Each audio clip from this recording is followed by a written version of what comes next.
அண்மை செய்தியை பார்க்கிறோம். தமிழ்நாட்டில் இருந்து கனிம வளங்கள் கடத்துவதை தடுக்கும் வகையில் விதிகளில் தமிழக அரசு திருத்தம் மேற்கொண்டிருக்கிறது. அது தொடர்பான அண்மை செய்தியை பார்க்கிறோம். கனிம வளங்கள் கடத்தல் தடுப்பில் விதிகளில் தமிழக அரசு திருத்தம் மேற்கொண்டிருக்கிறது. எம்சாண்ட், ஜல்லி உள்ளிட்ட பொருட்கள் அண்டை மாநிலங்களுக்கு கடத்தப்படுவதை தடுக்கும் வகையில் விதிகளானது திருத்தம் செய்யப்பட்டிருக்கிறது. அதனை அண்மை செய்தியாக நாம் பார்க்கிறோம். விவரங்களை செய்தியாளர் நந்தினி வழங்கிக்கலாம். நந்தினி, விவரங்களை பதிவு பண்ணுங்க. கேரளம், கர்நாடகத்திற்கு ஜல்லி, எம்சாண்ட் எடுத்து செல்ல தடை விதிக்க தமிழ்நாடு அரசு திருத்தம் மேற்கொண்டிருக்கிறது. தமிழகத்திலிருந்து எம்சாண்ட், ஜல்லி உள்ளிட்ட பொருட்கள் அண்டை மாநிலங்களுக்கு எடுத்து செல்லப்படுவதை ஒழுங்குபடுத்துவதற்கான அதிகார புவியியல் மற்றும் சுரங்கத்துறை இயக்குநருக்கு வழங்கி உத்தரவு பிறப்பிக்கப்பட்டிருக்கிறது.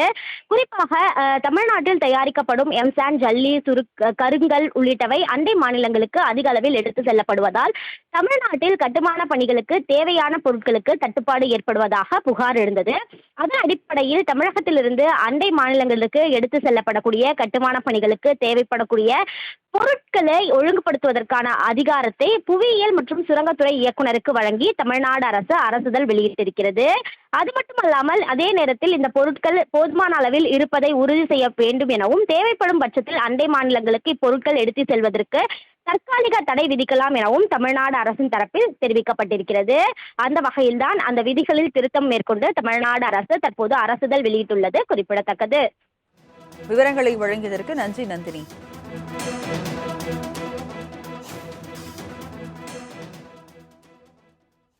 தொடர்ந்து